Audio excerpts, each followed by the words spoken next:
Hello guys, Zephyrdimension here, and welcome back to Let's Play Pokemon Legends Locations Guide thing. In this episode, going back through Victory Road and doing the routes en route to New Barktown, in which we actually find a fair few, which is why we only cover 3, unfortunately. It's a shame. But, you know, you go through one part where you make like tons of progress and do more routes than you've ever done, and then next route it takes back, sadly. But anyway, first off in Victory Road is a Rhyhorn, which I'm fairly sure I must have seen at some point in here on the first run.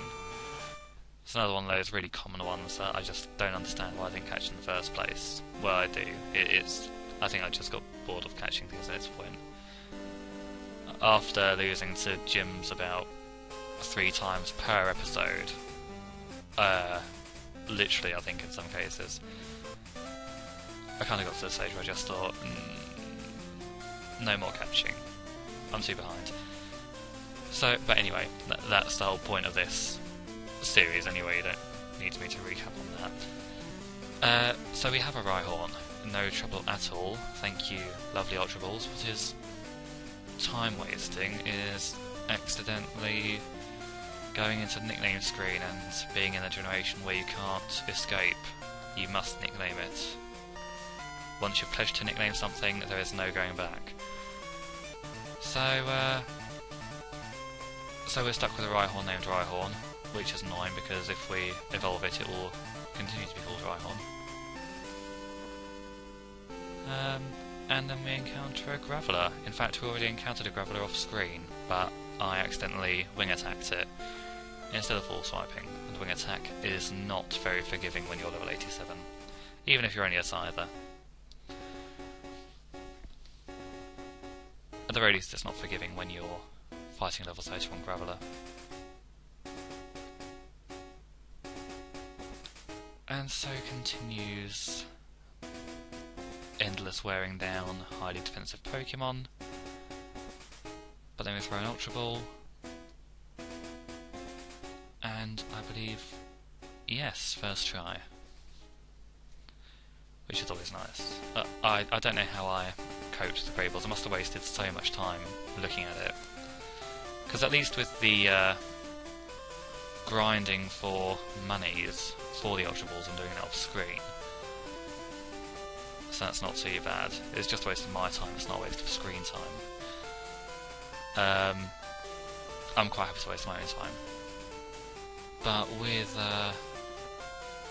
when you're spending, you know, 4 minutes trying to catch a Beedrill, it is just annoying. I could have got that in half the time if I had Ultra Balls, I'm sure. But anyway, I must stop complaining about that Beedrill.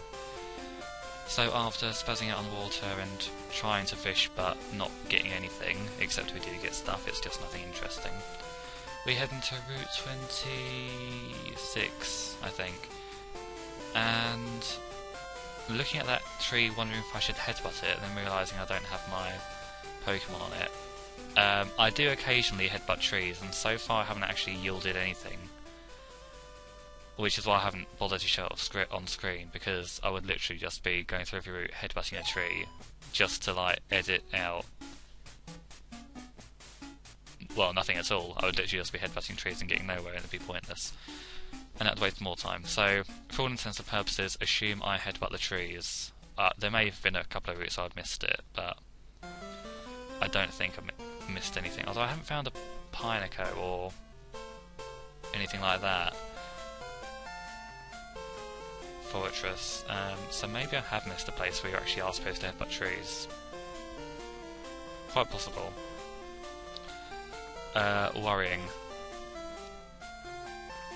Oh well, I can edit these things later. I'll probably just do a whole new episode of walking around headbutting trees. That'll be interesting.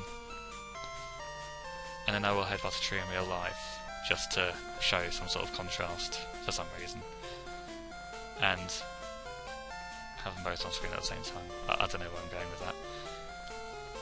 Anyway, Electabuzz. Electabuzz is an awesome find that I never found before, because if I did I would have got excited and caught it in an instant. No sign of the baby Pokemon yet, incidentally. I've just realised, but because I don't think I've seen the daycare. Have I just gone past the daycare over and over again? I'm not sure. I don't recall seeing it. It's quite possible I could have. I don't know. Maybe I should have a look.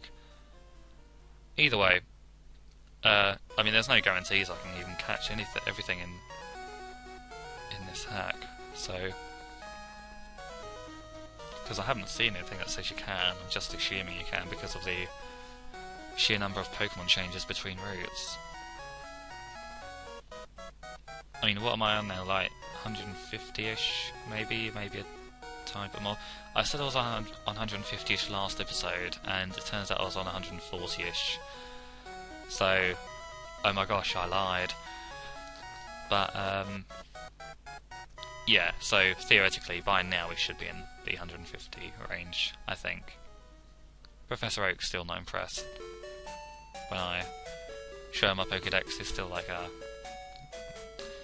you're not fishing enough. And I was like, I'm fishing every route. Anyway, Electabuzz proves to be a pain. It's the first Pokemon for a while that has actually annoyed me by wasting all my Ultra Balls. In fact, it's the first Pokemon that's wasted a load of Ultra Balls, because the others were Great Balls, so this is exceptionally a pest. But it's finally ours, and it's probably worth it, because it is Electabuzz. And Electabuzz probably means that Jinx and Magmar might be not far around the corner, hopefully. That would be quite nice. I don't think I've got Magmar or Jinx. I don't recall seeing them anywhere. And Fluffy is here, but I don't think I've had Mareep. So, hopefully I haven't walked past. Unless Mareep was on one of the very early routes, maybe outside Sprout Tower, which is where I'd expect it to be anyway. I don't remember. Maybe I have a Mareep. Either way, I now no longer have to evolve it because I have a Fluffy, which I will probably have to evolve. So, I'm still putting work in. But that's the price you pay for an Ampharos. So, Fluffy not terribly painful to catch from the looks of it, just went to sleep no problem, full swiped down to 1 health in a single go, at least I assume that's 1 health, and in the ball in 1 go. That is how all Pokemon should behave. Take note, various Pokemon that have not behaved that way. Oh dear, so suddenly it's night time, literally while we were fighting that brief Fluffy. Yeah, the sun went down and everything went up. Yeah, I took a break there for reasons I do not even remember, actually. So, Annual spazzing out on water and not finding anything, and then going into fishing mode and still not finding anything.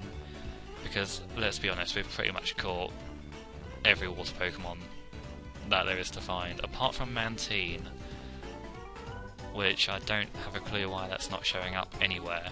I'm hoping it'll be in Johto somewhere. It has to be. I will never have a perfect water Pokemon collection until I find that Mantine. There probably are other things, I'm just being forgetful. Quite likely. I don't think I've got Squirtle, have I? Not sure. Anyway, now we have an exceptionally long trip down to Route 28, because this route is painfully long, being the original, like, road to Victory Road. The road to the final road, as it were. Oh, and this extends things horribly. We get a random phone call from the tweeting birdkeeper, Jose. Or Jose. And I really should have, I have no reason not to have edited this phone call out, but, you know, that's how things go. And I also decided to randomly re-explore this area, just in case I missed a patch of grass or something. I don't even know why I was doing this. so thoroughly, at the very least. And even deciding to re-talk to trainers. I'm not sure where that's going. But at last we are finally towards the end of our Route 26 journey, and so begins our Route 27 journey. Which gets a bit more exciting because hooray, there are Pokemon again, including Xatu,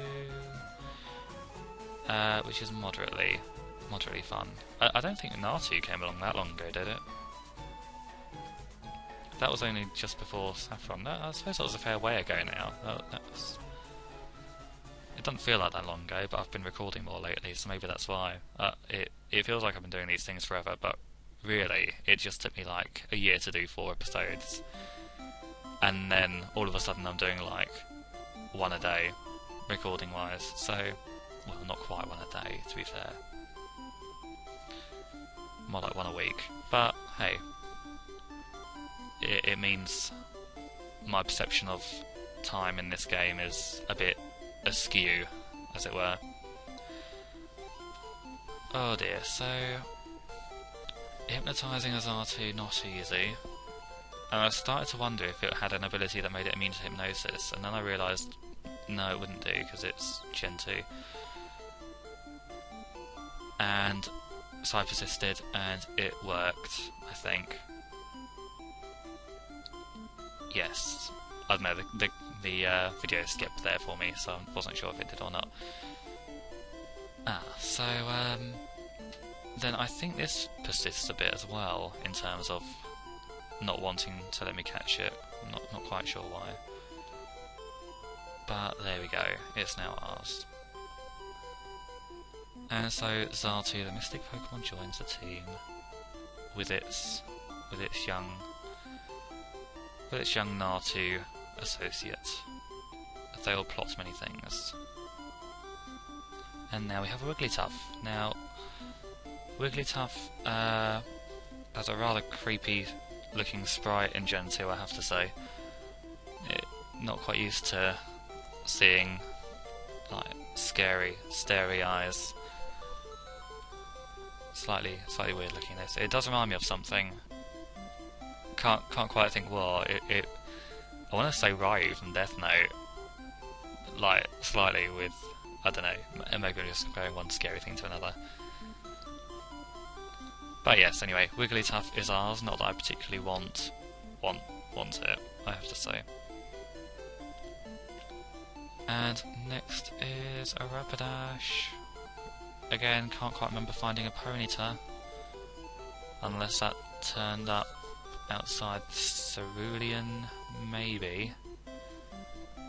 I seem to think it might have done, but I'm not sure.